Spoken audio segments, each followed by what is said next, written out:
This.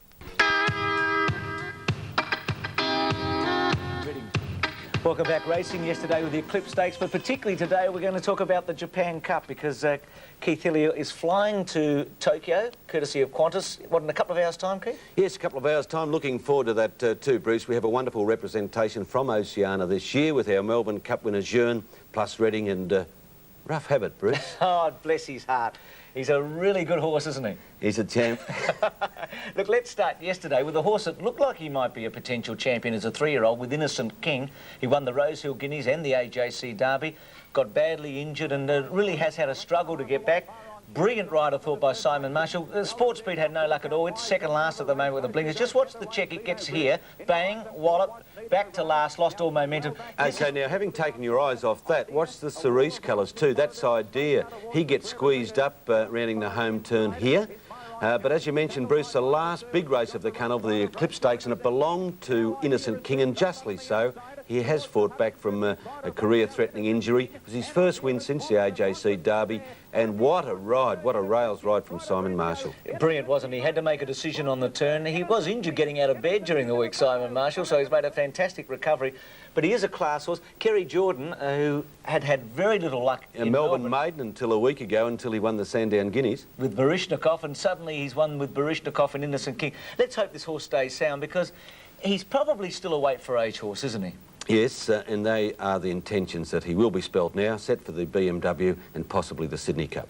The other big interest in Caulfield yesterday was the development of the Straight Six, and over $3 million in the jackpot. Elegancy kept a lot of people alive. This horse beat Captain Lee. I was in Adelaide the day. He thrashed Captain Lee in the Ascot Angus Brute, and Captain Lee's gone on to be placed behind Ariba in the South Court. He's sitting outside the leader here, Keith, but Vertigo looked as if he had him bloused at the furlong. Oh, he sure did, and we saw again the magical hands of Paddy Payne just getting Elegancy to the line.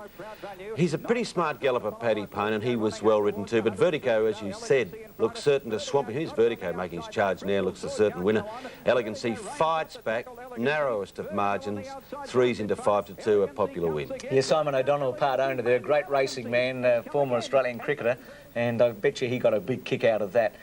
But the trick, I guess, to the Straight Six was the next race, where Starlust put out so many people, didn't he?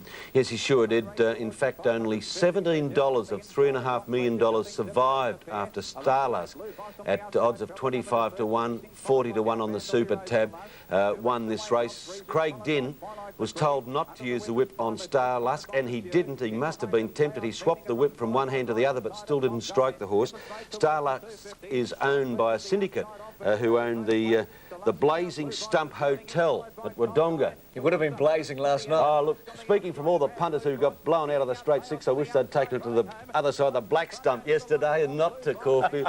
Not to Caulfield, but good luck to them, and it was a good win by a handy horse, former David Hayes trained galloper. Yeah, he's a good second-up horse, and he had a bit of Caulfield form, so I guess, retrospectively, we all could have put him in the Straight Six, and we'd be... Oh, it was midweek form. Now, don't you start like the people who's telling me what we should have done after missing it. Should have. They're not bad in racing, are they? There's plenty of them, Bruce. I'd love to know the Japan Cup winner right now. That'll be run on Sunday, or next Sunday evening, about 5:30 Australian time. As we said, Keith is on his way over there. Keith, you've been to about 10 of them now, haven't you? Yes, field of 16. Possible attendance of $200,000, and last year the Japanese bet the equivalent of 510 million Australian dollars on the race. Well, 1990, I think Better Loosen Up, after Horlicks had won, proved to all of us that it was possible to win. We went through a stage, didn't we, Keith, in the mid-80s, that it looked as if our horses were never going to be competitive in the Japan Cup.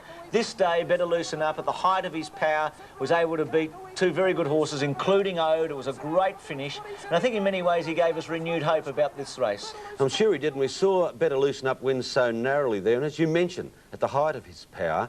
Now, Jeune is not as good a horse as Better Loosen Up, and neither is Reading or the champ.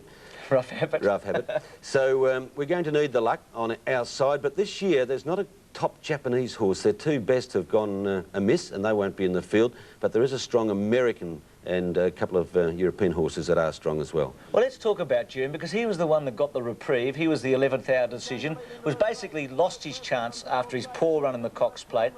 When he ran in the Melbourne Cup, at this stage he wasn't going to Japan, and I guess in many ways he would not have run in the Melbourne Cup had he been going to Japan. But he won so brilliantly this day. I'm with you, Keith. I don't think he's as good as... In fact, I'm sure at this stage he's not as good as Better Loosen Up, which suggests the field will have to be of a slightly below top-class standard for him to win. Yes, but on the credit side, there he is really demolishing his rivals in the Melbourne Cup. That's at 3,200 metres. There's no doubt that his best distance is the Japan Cup distance, 2,400 metres or 1.5 miles.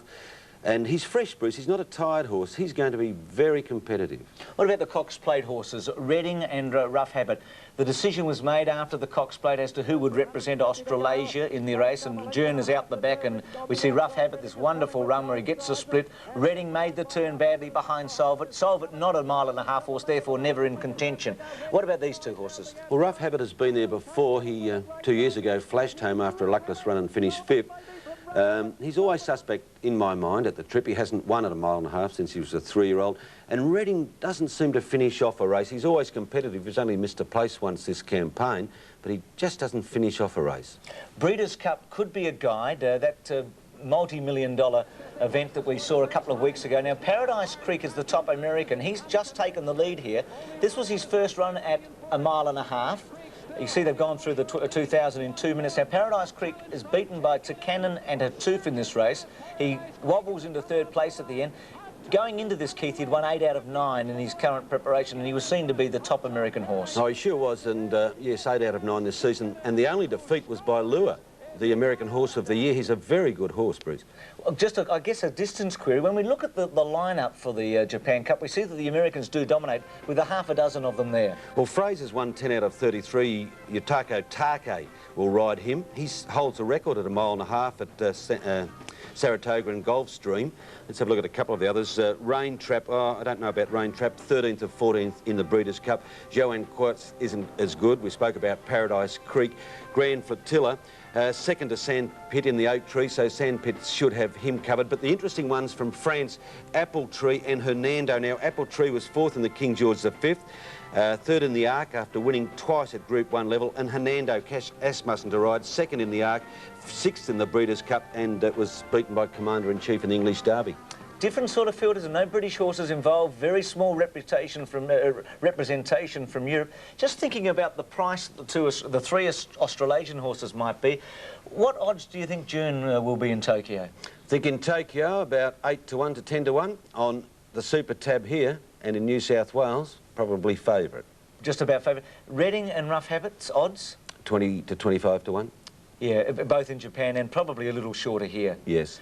Well, normally there is value betting on this race in Australia because we don't know the form of the other horses so much, and so if our horses are compressed in odds, obviously their horses are not. What about the day, Keith? You've been to so many of them. How does it compare with the great days of racing here? Oh, it's very special, Bruce. Tote betting only, but I mean 200,000 people, and they chant. And they chant for their local heroes, especially the jockeys. They chant for Take, and they chant for their favourites. And the roar that comes up to the broadcast box from that mass of people at the races is almost frightening. It just rises. Take, you've mentioned a couple of times. He's the Damien Oliver of Tokyo. How big is he over there? Oh, he's a superhero. He's only 24.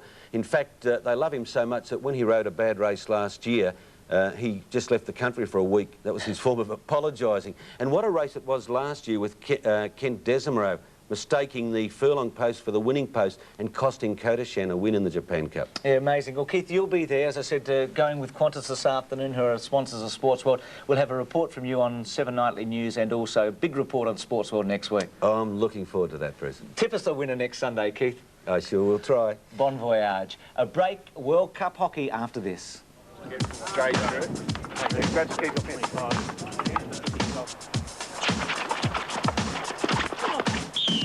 From the Jewel of the Crown to the Witch of Windsor. It's like returning